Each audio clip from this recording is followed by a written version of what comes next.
যেদিন প্রতিকুর রহমানকে অভিষেক বন্দ্যোপাধ্যায় দলে যোগ দেয়ালেন সেদিনও রিপিট করেছেন যে বয়সের ক্ষেত্রে আমি যেটা বলেছিলাম এখনো সেটা আমি স্ট্যান্ড করছি, আমি সেটাকে এখনো ঠিক মনে করছি। একটা বাংলায় প্রবাদ আছে, ব্যতিক্রম নিয়মকেই প্রমাণ করে। ঠিক যেই প্রশ্নটা তুমি তরুণ জ্যোতিকে করেছিলে যে এই গত 17ই সেপ্টেম্বর যখন নরেন্দ্র মোদীর 75 বছর হয়ে যায়, ঠিক যেই কারণ দেখিয়ে লালকৃষ্ণ আদবানিকে মার্গদর্শক মন্ডলীতে পাঠিয়ে দেওয়া হয়েছিল, মোদীজিকে কেন পাঠাতে পারে না বিজেপি? কারণ মোদীজির বিকল্প বিজেপিতে এই মুহূর্তে কেউ নেই।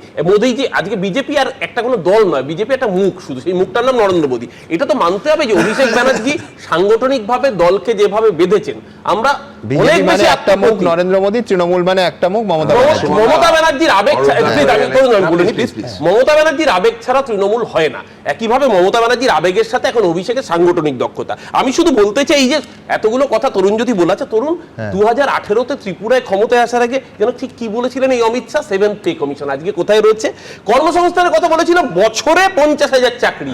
8 বছর ক্ষমতায় 18,900 চাকরি হয়েছে, 54,000 চাকরি হারিয়েছে। 10,323 জন শিক্ষক এই চাকরি নিয়ে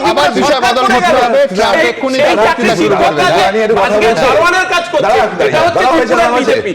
একই জিনিস এখানে গল্প তুমি ত্রিপুরা নিয়ে কথা হচ্ছে, যখন ত্রিপুরার মতো ডিএটা পশ্চিমবঙ্গে দিয়ে দাও, তারপর কথা বলো। দাদা ভদ্রতা রাখো, তুমি শেখাচ্ছি না এখনই। ত্রিপুরার সরকারি কর্মচারীরা যে পরিমাণ ডিএ পায় সেটা পশ্চিমবঙ্গে দিয়ে দাও, তারপর কথা বলো। সেকেন্ড হচ্ছে, আমি আবার বলছি, ভারতীয় জনতা পার্টি বললো যে আসলে মুখ। সুমনদা, তুমি অনেকদিন ধরে আছো, বলো রাজনাথ সিং জি, গডকারি জি থেকে শুরু করে একের পর এক আমাদের প্রেসিডেন্ট চেঞ্জ হয়েছে, দলের মানে দায়িত্বে যারা থাকে তারা চেঞ্জ হয়েছে, নর্মাল ব্যাপার। ভারতীয় জনতা পার্টির second line of leadership, third line of leadership ready. সর্বকনিষ্ঠ একজন ভারতীয় জনতা পার্টিতে যখন চারটে প্রজন্ম রেডি করে গেছি। মমতা বন্দ্যোপাধ্যায় দলে আর কি আছে গো প্রজন্মে?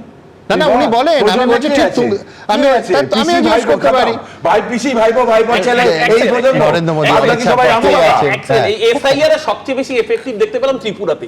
ত্রিপুরার যে মুখ্যমন্ত্রী ছিল, ওকে এসআইআর করে তাড়িয়ে বাংলার উপর বসাতে হয়েছে, ত্রিপুরা রাখতে পর্যন্ত পারে। বেশ, আমি বলছি, স্পেন এই মুহূর্তে জানিয়ে দিয়েছে যে ইরানের বিরুদ্ধে কোনো আক্রমণে স্পেনের মাটি তারা ব্যবহার করতে দেবে না।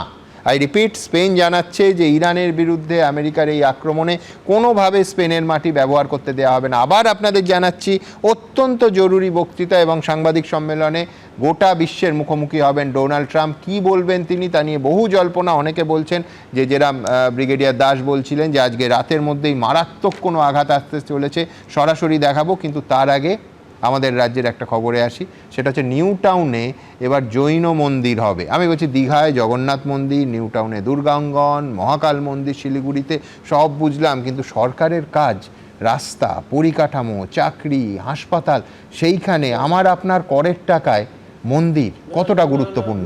হ্যাঁ, একদম একদম করের টাকা। এই মন্দির তৈরি করবে ওদের ট্রাস্ট। আজকে মুখ্যমন্ত্রী, আমি নিজে সেই সবাই ছিলাম,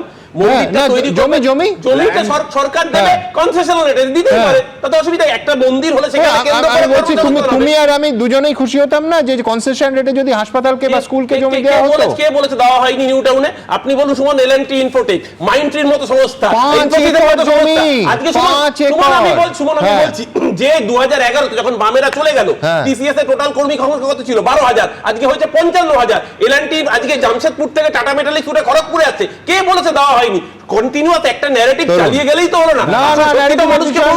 আমি আবার বলছি যে মন্দির হতে পারে, মসজিদ হতে পারে, গির্জা হতে পারে, আমার আপনার করের টাকায় সেইটা হলে আপত্তি ছিল, আপত্তি আছে, আপত্তি থাকবে। আমার অঙ্কটা একটু খারাপ, বড় অঙ্ক তো আরো করতে পারি না, সাধারণ মধ্যবিত্ত। নিউ টাউনে খুব সস্তা জমি, মোটামুটি আজকাল 80 লক্ষ টাকা কাটা যাচ্ছে। আমি ওই এলাকা থাকি, তো 80 লক্ষ টাকা, এই 5 একর জমির দামটা কত সুমনদা আমি জানি না। ঠিক তরুণ, কিন্তু আমি বলছি আমার প্রশ্ন অন্য, আরো বড়, সেটা হচ্ছে একটা সরকারের প্রায়োরিটি কোনটা। আমি বলছি রাম মন্দিরও প্রায়োরিটি হতে পারে না, জৈন মন্দিরও প্রায়োরিটি হতে পারে না। এবিপি আনন্দ, এগিয়ে থাকে, এগিয়ে রাখে।